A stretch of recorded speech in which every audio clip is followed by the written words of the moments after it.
Welcome, everyone. Welcome to our Green Shakti talk with Peggy Dulany. For those of you who are new to Green Shakti, I'll give a brief introduction to Green Shakti and then a brief introduction to Peggy Dulany.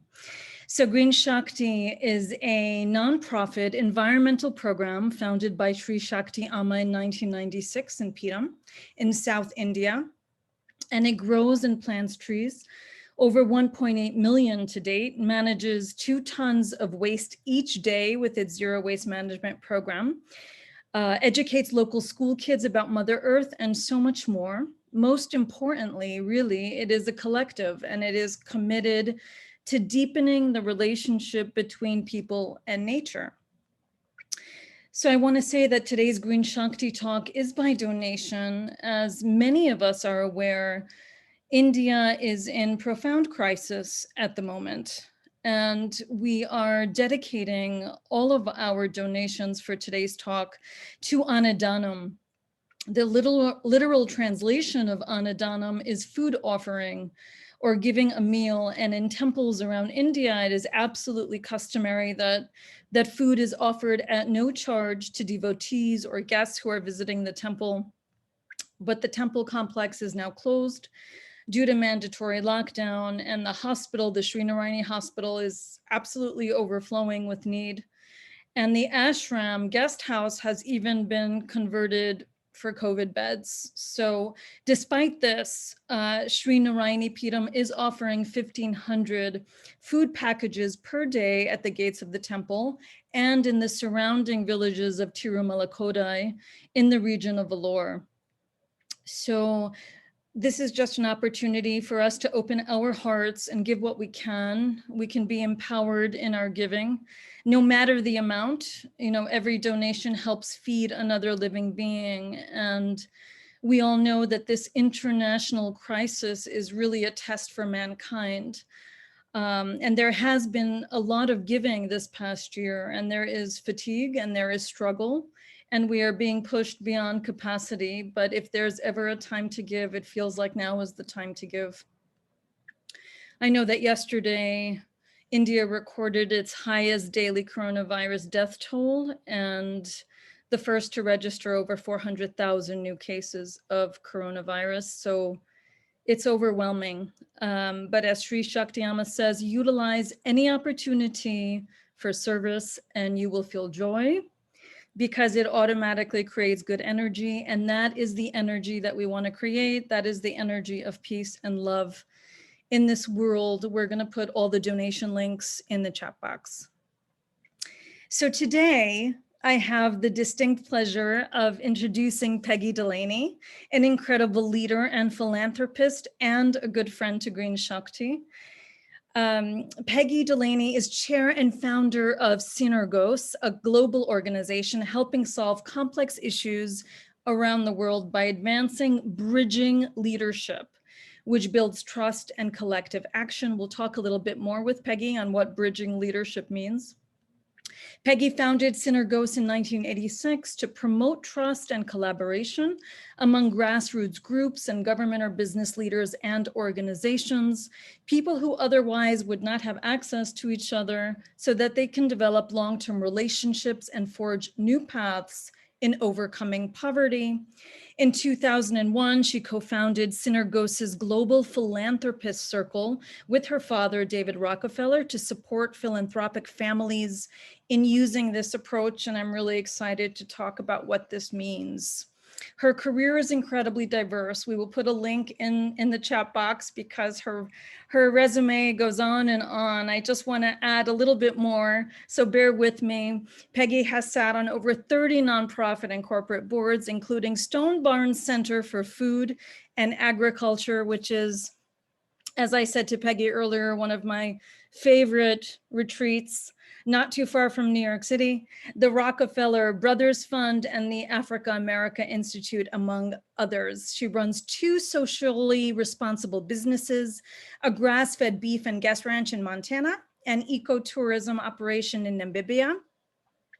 Through Synergos, she also guides wilderness retreats that offer participants a safe space in which to reflect on their deepest purpose in life. How extraordinary is that? Peggy signed me up for that. So today we have an incredible agenda. It's, we're very ambitious in what we want to accomplish in a small amount of time, but we will speak about philanthropy and finding one's soul purpose and leading in times of great crisis. So we are so happy that you are with us. It's an amazing opportunity for us to learn from your vast experiences. So type your questions in the chat box. We have Peggy for another half hour to 40 minutes. Thank you, Peggy. Welcome. Peggy, you're just on mute. Yes, yeah, there you are. Yeah. Thank you so much. And it's really a pleasure to be here with you. And I'm sure Natalie is on the line, She who is runs indeed. Green Shakti. Yeah. And to have this be something that Green Shakti wanted to do, it's one of my favorite initiatives. I know that Amma is so loving of the natural world. Yes. And Green Shakti is her manifestation of a lot of that. So it's very close to my heart. Thank you, Peggy. So maybe we start a little bit with environmental initiatives, because as you say, they are close to your heart. They're essential to your being. And I know that especially you write about this, the wild natural environment has been an incredibly important theme in your life. And I would even say a true partner in some of your greatest epiphanies. Mm-hmm. True. Yeah. So, well, I could just riff on that for a little while. I had the opportunity in 1997 to move to the state of Montana, which for those of you who don't live in the US, is in the western part in the Rocky Mountains. So it's high, dry country, very beautiful and full of wild animals as well as domestic animals too. And so I was living where there are bears and wolves and wolverines and moose and elk, and had the great privilege while I was working on writing some things to simply reside in that environment for 13 years. And it really enhanced my sense of what is the divine. Wow. So I came from a place where I was working very hard, founding and then running this organization called Synergos, which we can talk about a little bit more. But I needed to step back and really connect more to spirit and to the divine, and that was the perfect route for me to be able to do that. So that has led to several private and family initiatives around protecting the soil and the areas in Montana between domestic animals and wild animals, so that it's not one or the other. There's a bit of conflict between, ranchers and farmers on the one hand and environmentalists on the other. And I had the opportunity in the valley where I lived and still spend quite a bit of time to try to bring people together to find common cause, because everybody loves that land. They wouldn't be living on that high, harsh land otherwise.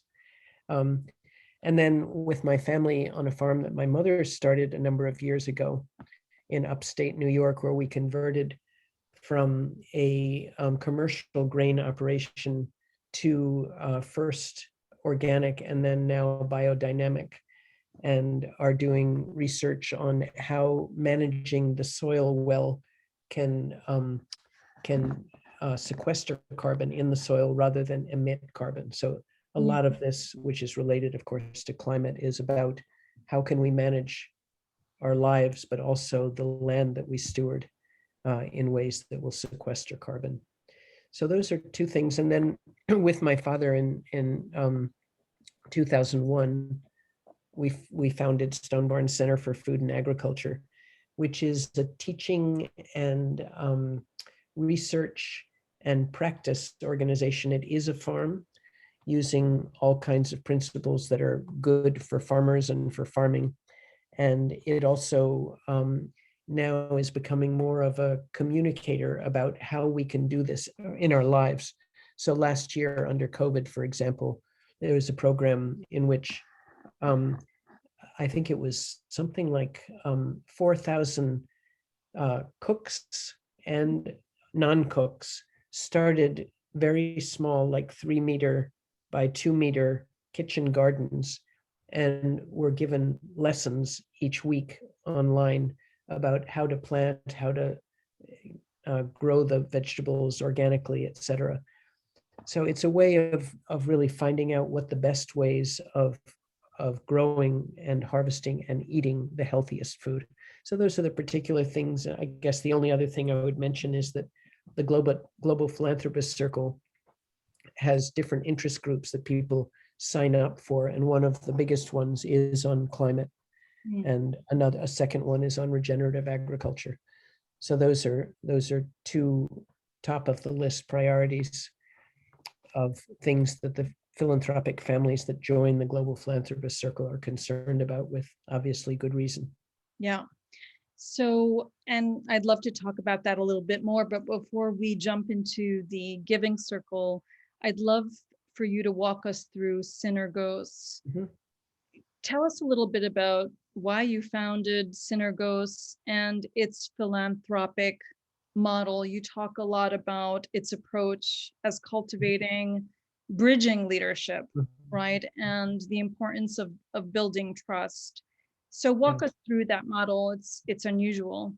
Yeah, well, it took quite a few of the 34 years to figure out exactly what the model should be. We started with the value system, that what was missing from reducing poverty and increasing well-being was that people weren't collaborating with each other. So we set out initially to support groups, whether they be government, civil society, community organizations, business, they recognized that there was a significant problem. So in India, for example, we spent 7 years in the state of Maharashtra working with a very diverse group to understand the causes of child malnutrition. And in the end, pilot several initiatives which actually led for a reduction in severe child nutrition of children under 5 from 39 to 23%. And it really had to do, when we tried to figure out what were the key factors, it had to do with these diverse groups who didn't know each other, didn't trust each other, usually had nothing to do with each other. Building bonds of trust, in part because they took field trips to different parts of the state to look at both the best examples, but also the nature and the severity of the problem. And by spending 5 days together and then talking about their experience at night, they made common cause with each other, and they really began to develop bonds of trust and friendship. And then the second other really big piece was that we took them on a retreat, a week-long retreat to the Himalayas, in which they spent 3 days alone in a tent, just reflecting on what was their true purpose in life. Nothing about child nutrition on that retreat. It was really just peeling away the layers of what was getting in the way of their realizing their true purpose. And when they came back, people had had the same dream on the same night. They prayed for each other while they were apart. Most people had never spent a night alone. They were terrified, but they felt so triumphant and happy when they got out, happy that they made it, happy to see each other. And it put them in an extremely creative frame of mind, so that the pilot programs that they designed after that, first of all, everyone agreed to them. And second of all, the way they were implemented took the best smarts of the communities, of the businesses, of the nonprofits, and of the state government. So this really was kind of the proving point for us that this could work on a larger scale and that it could actually solve problems. But I'll stop there and then you can. Yeah, no, I just want to say, and we'll make sure to put it into the chat box, that you gave a really fascinating TED Talk that spoke about this example, about stunting. And the results from 39 to 23%, like that data is almost impossible to believe. Right. It's so successful to turn the lives around for all these children who now have a chance of a real healthy existence and productive existence. Um, it just seems to me that, especially now, many leaders are failing to foster that sense of trust, right? And in all organizations and in corporations, then especially loyalty is not fostered in employees. What interests me about your model is your emphasis on inner work. Mhm. And how do you make this sustainable? How do you increase the self-awareness that you need to build this trust? Yeah. So that was a perfect segue for where I was going to go anyway, because what we realized is why, if this can be so successful, why isn't it happening more often and in more places? And you could answer it in several ways. It's expensive to get people together, and people have to want it. We never go anywhere unless we're invited, and we never go anywhere unless there's funding for the initiative to happen. So it's a complicated thing to do. But what we really realized was that most people carry a lot of, whether it's fear or rage or grief or shame. Mm. And if that forms the basis for how they present themselves in everyday life, it's like wearing a mask. And many of us are sensitive enough to know if we're not seeing the real person, if we're seeing somebody who has a mask on. And that doesn't inspire trust if you don't know who the person behind the mask is. So the question then became, how can we create a safe enough space on these retreats, whether it's the purpose retreats like the one in the Himalayas in India, or the more personal group retreats that we do in Montana, and we've done them in Australia and Brazil and Mexico and various other places. So by doing these retreats, usually it's about a week long, and it is an opportunity for people to little by little sit in a circle. That's an initial part. Sit in a circle and just say what's in their heart. And that may be hard to do on the first day, but interestingly enough, the first person who says something really from their heart, and because we don't in everyday conversations always talk from the heart, often tears accompany that. Mm. And it's like you can't fake tears, at least not unless you're an actor. Mm. And so that comes across to the other members as very real, authentic, vulnerable, and true. And so that then inspires the others. This is just the beginning. There's so many stages to it. We won't have time to go into all of them tonight. But that really is the beginning of people maybe just peeking out from behind their mask a little bit. And then as we do other kinds of exercises, the most important one being spending time out in the natural environment.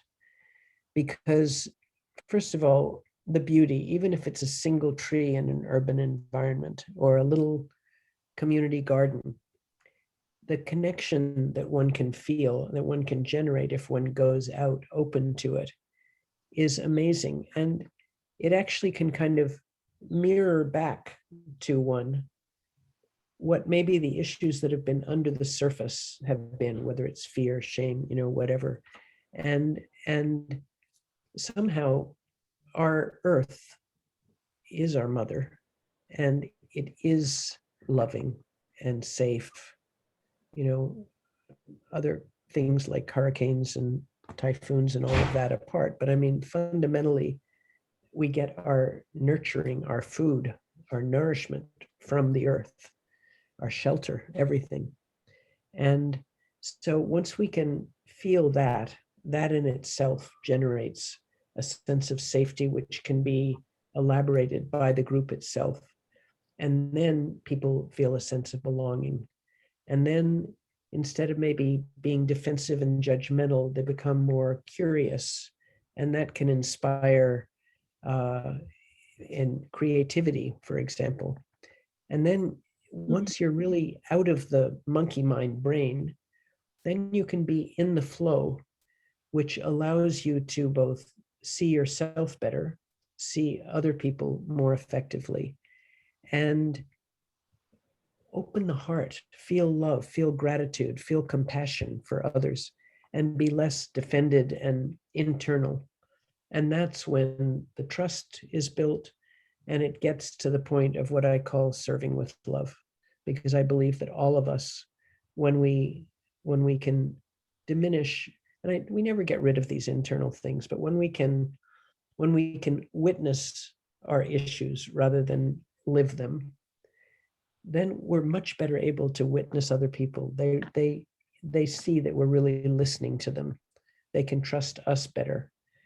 And so this is behind the whole concept of what we call bridging leadership. So I just go into that. That sounds great. I just wanted to just emphasize something that caught my attention, which is the relationship between an open heart, right? When you have that open heart, you have more of the ability to listen, with empathy, Yeah.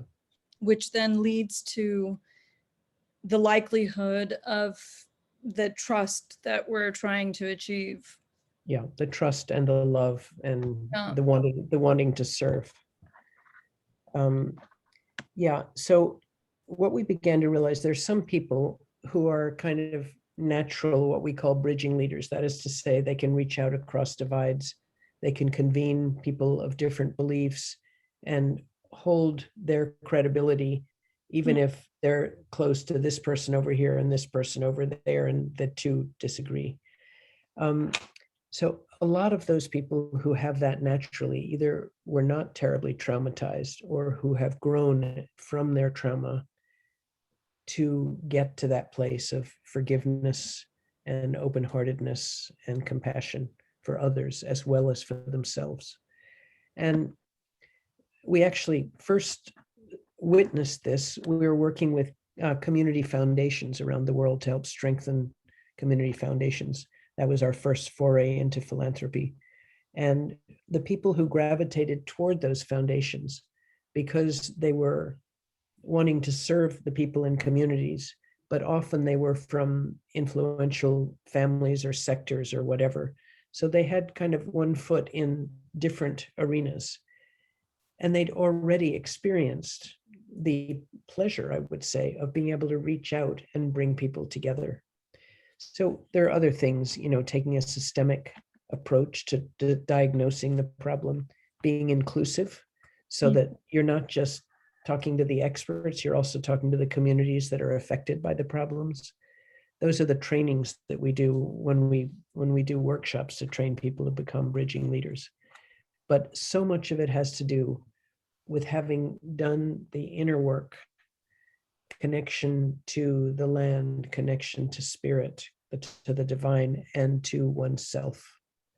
And those are really the forces that make it possible to stay compassionate, stay open-hearted in the face of so many awful things that are happening around the world. Yeah.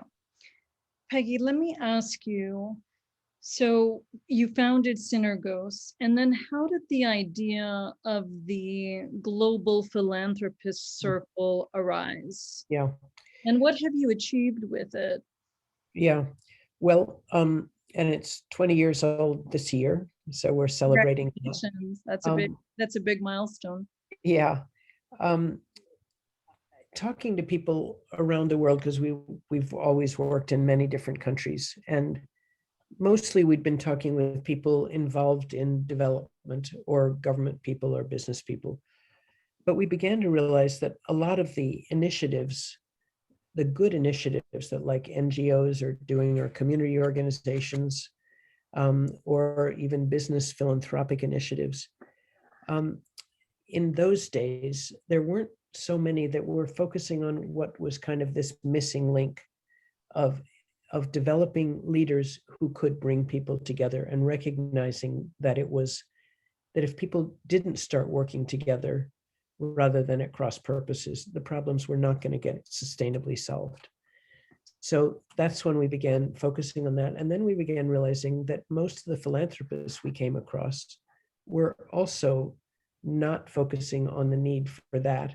And many of them, particularly, let's say, in Latin America, or even in parts of Europe, and many in the US too, and I would even say India and Southeast Asia, were more focused on what I would call charitable giving. So it wasn't taking what I would call a systemic approach to solving these problems. And there's plenty of room for charitable giving, as we know. I mean, right now with COVID, there's just, it's very, very much needed.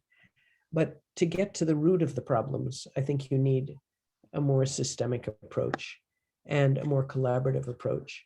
So it occurred to us that if we could form a network of philanthropic families from around the world, and there's about 100 families that are members from about 34 countries, that if we could form that, then they could form a peer learning network, and they could exchange learnings. We also take learning journeys to different countries, and see problems, see good solutions, meet interesting people working on solutions, meet good bridging leaders.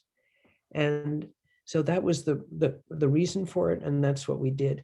What has become increasingly possible, and ironically, especially starting in COVID when everything went virtual. So instead of having physical gatherings where you can't get everybody together, at any one time, we would have lots of journeys and meetings and all of that. But when you have a webinar and everybody's at home, it's a lot easier to get them on at the same time. And so we began to focus on different problems. This week, we're having a webinar on COVID and how the members are, and some non-members who are like NGOs, but people who are addressing the problems in different parts of the world. So that again, people can learn from each other what the possibilities are. The climate group is continuously talking about how they can complement each other's initiatives. There's a group of young Brazilians and some non-Brazilians that are focusing on indigenous people in the Amazon and how they can gain more control over conserving the land that remains unlogged. These are just examples of the kinds of collaborations that, when you get people working in the same direction and together and applying not only their money, because, by the way, I don't believe that philanthropy is only philanthropy of the rich. I mean, the definition is love of humanity. And there's even a book called Philanthropy of the Poor, showing that people with less financial resources proportionally give much more of what they have than people who are rich. So the philanthropy we talk about is not just money, but giving of yourself, of whatever you have, whether it's skills or connections or volunteering. All of those things are valuable. And so that's kind of how we got started, what the values are behind it. And we've got some amazing members. And we also have a network of civil society leaders, and we're doing more and more blending across those networks so that people are working together from different points of view. And Peggy, do we have access to that information on the Synergos website? So the list of the members is a closed list.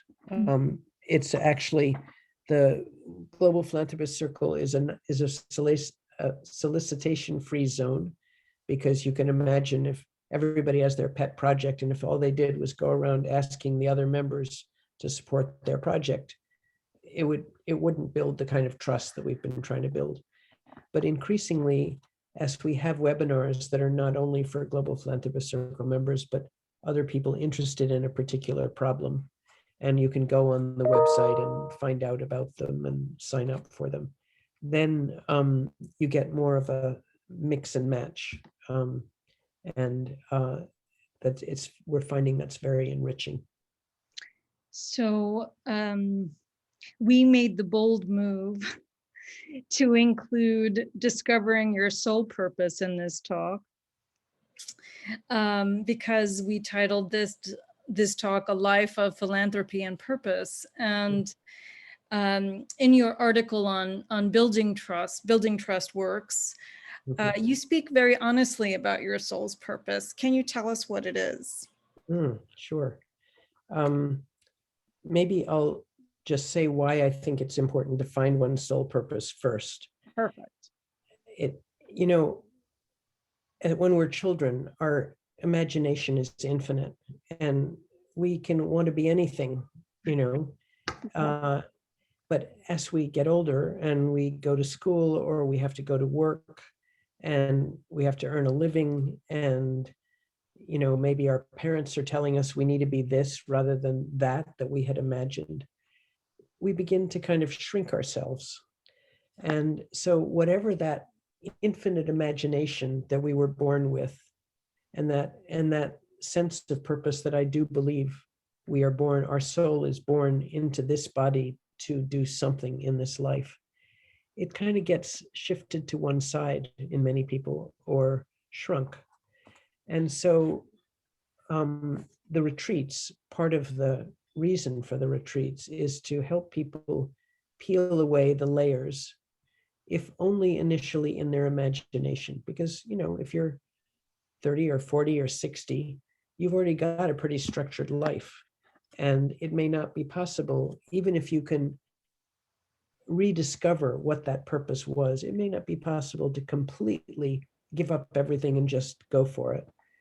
But even reconnecting with what it is somehow inspiring and enlivening. And, people are often then able to carve out at least a piece of their lives to do that.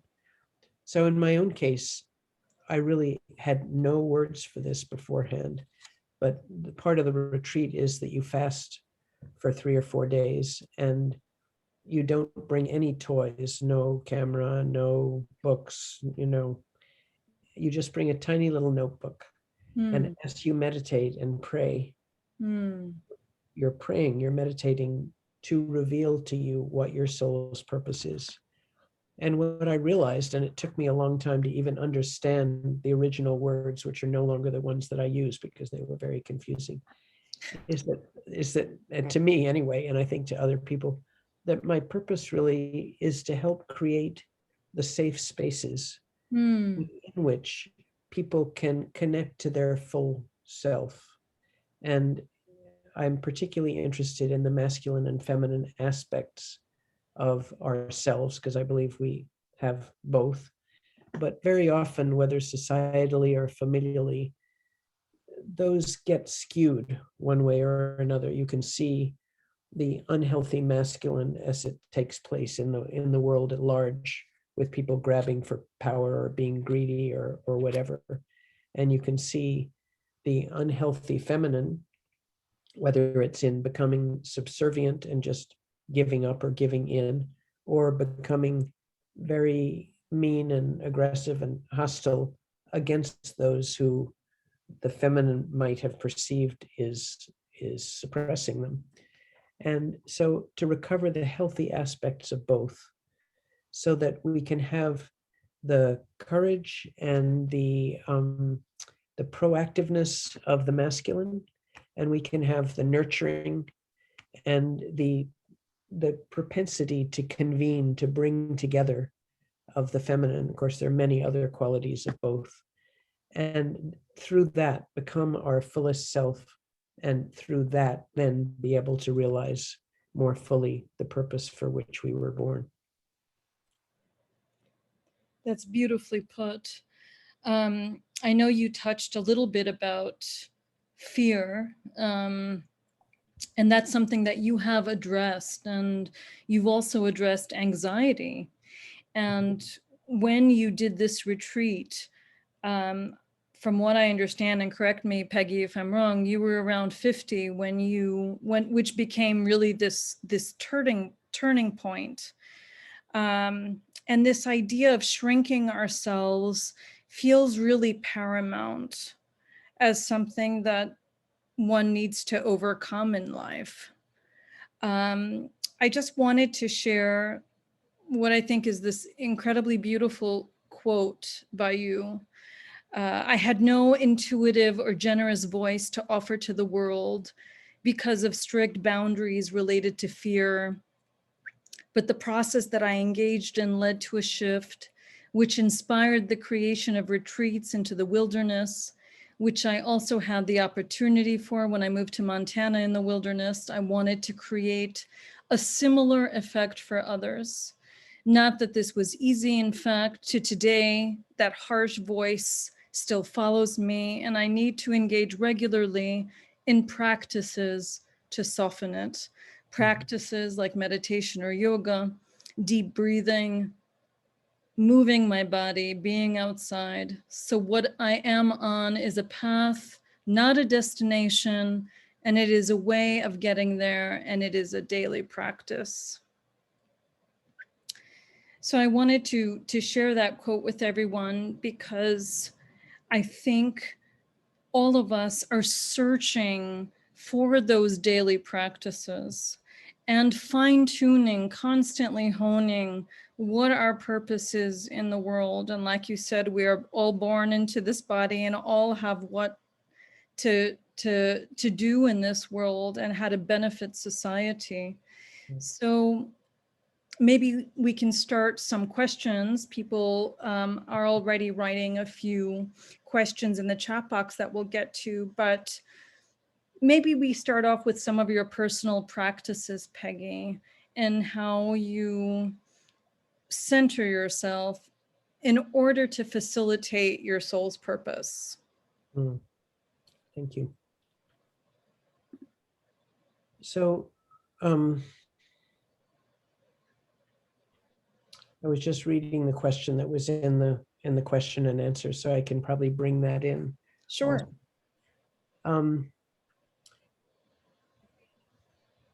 First, a meta statement, which is that the state of the world is such that it would be very hard not to have fear and anxiety.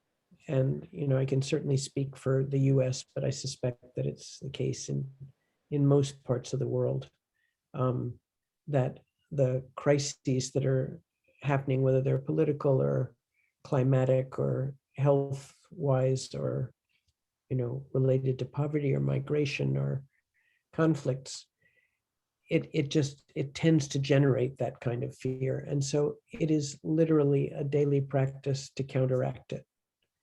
And for me, because I do have chronic anxiety, it's really important that I do several things daily. And one is the spiritual or meditation practices, whether it's chanting or meditating or praying, and that I do throughout the day at different moments. I don't sit down for 1 hour and do it, but I wake up, and before I get out of bed, I start doing some of that. I do it before I go to sleep, and then at different moments in the day.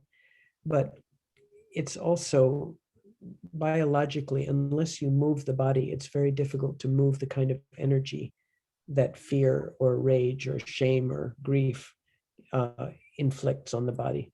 So some form of movement practice, whether it is yoga, which is a principal one for me, or going outside, and also for me, dancing is another big one, because dancing inspires joy.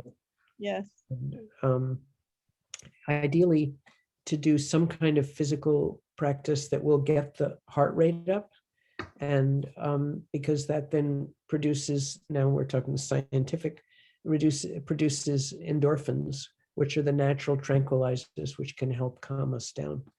And I really believe that if everybody got to do those kinds of things, those two in particular, meaning the sort of mental spiritual on the one hand and the physical on the other every day, that we would have a much more peaceful world, and people would be a lot happier and calmer, and they would treat each other better, and they would stop destroying the planet.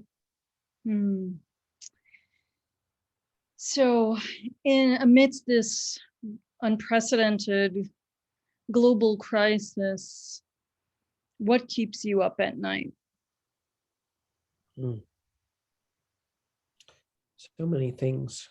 Um, well, first I should say that actually the global crises are less likely to keep me up at night than my own inner anxiety.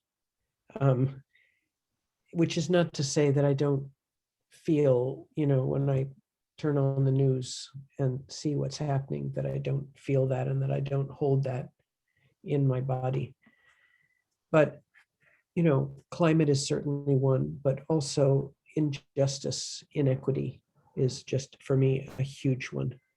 The fact that there is so much injustice, and whether it's ethnic tensions, racial tensions, caste tensions, all those things that divide people from each other, that make it very hard to find a genuine sense of peace. And it's almost as though some of the inner issues that I was talking about earlier, Mhm. um, if you don't feel whole and good in yourself, and if you're more in judgment than you are in curiosity or compassion, it probably makes you feel better to think that there's someone worse off than yourself. Mm. And I happen to believe that part of the racism in this country and in other countries is particularly by people who need to feel better than, and therefore want others to be worse off. That's a very harsh statement to make, but in Isabel Wilkerson's book called Caste, that's a big piece of the point that she makes.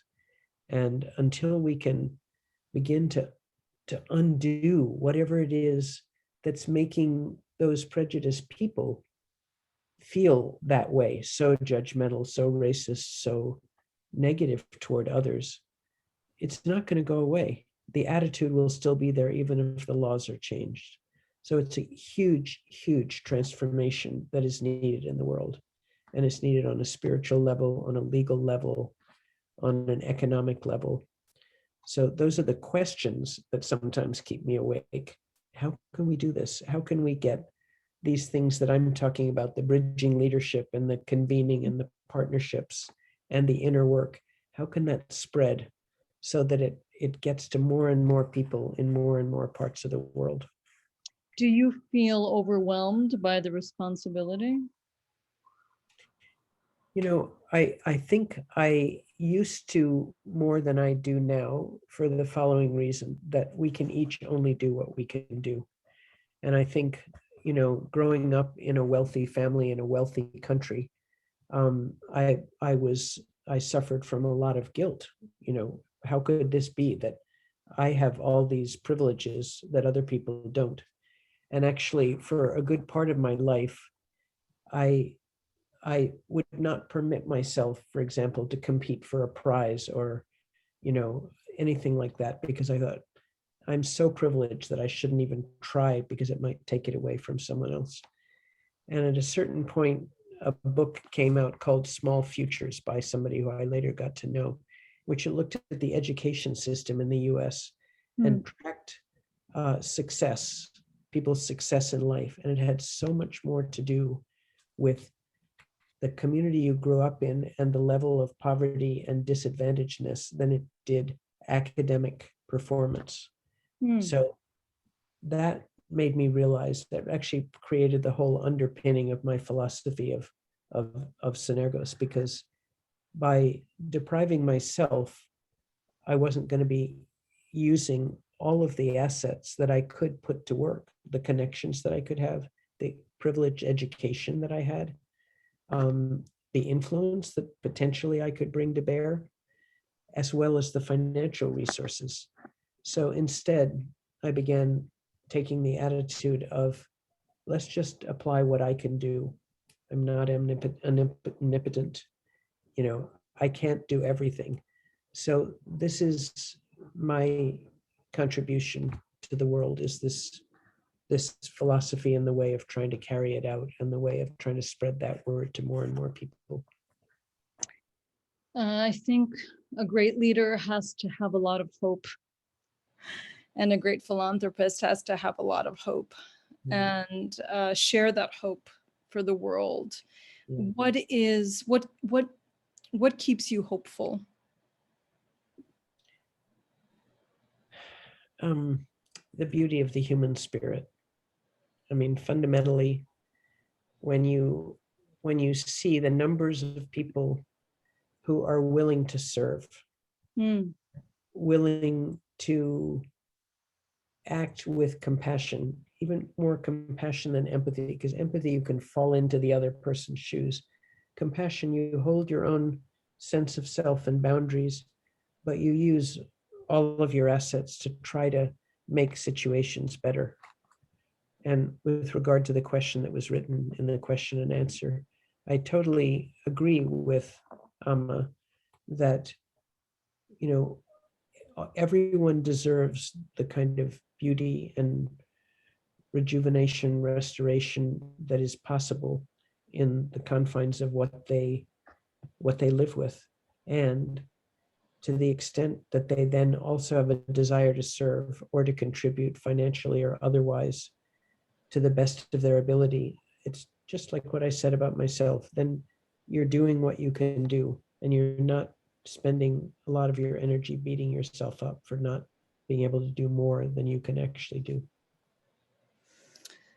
thank you, Peggy. That's beautifully put. If anyone has any additional questions, we'll be wrapping up soon.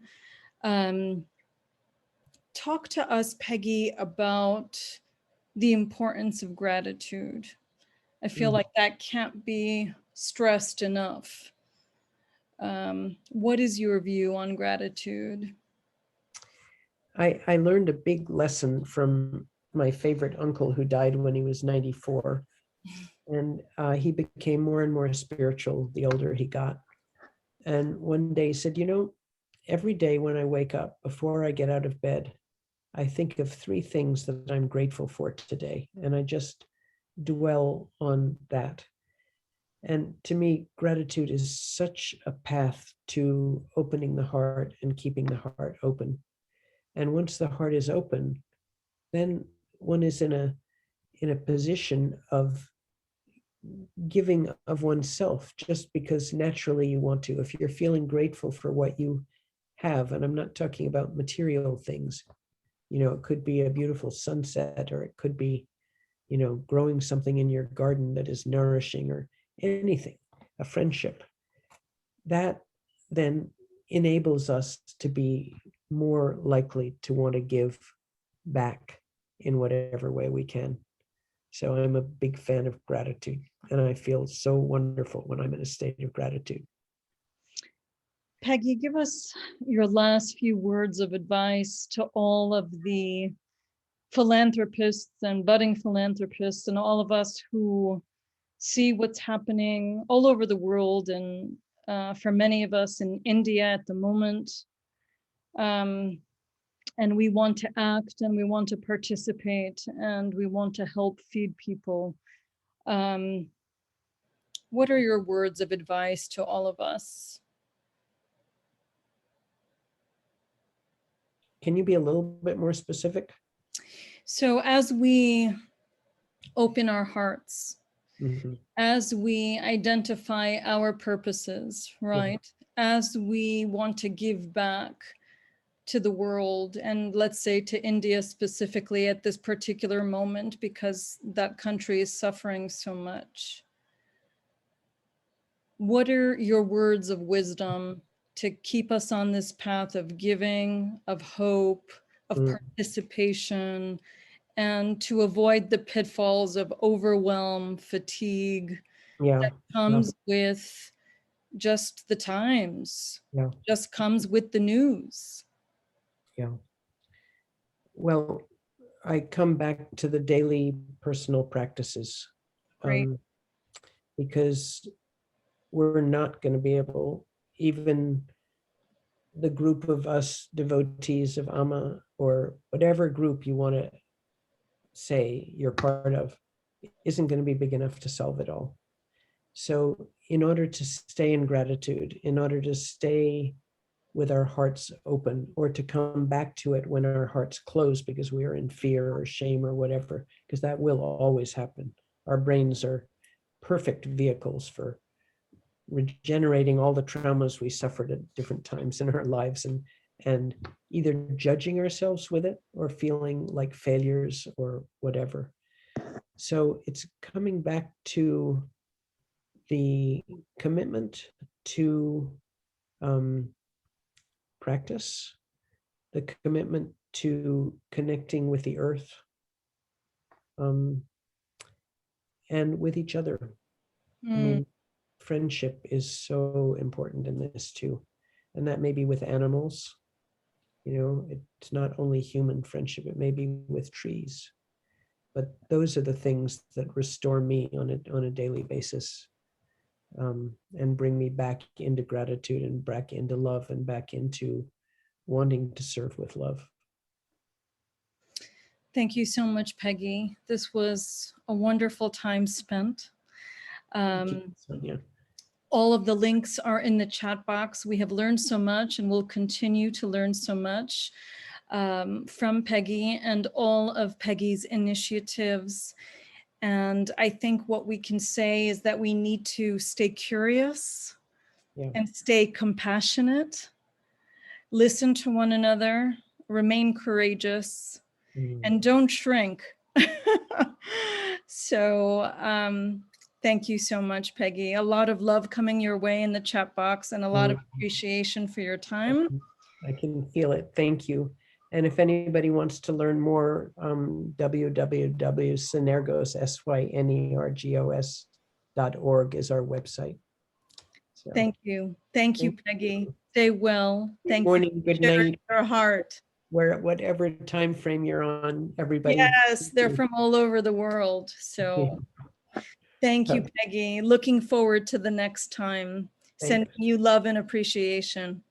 Thank you, everyone, for joining. This talk really honors the Divine Mother, the Divine Earth, and we are feeding people in India. So please donate. Those donate links are in the chat box.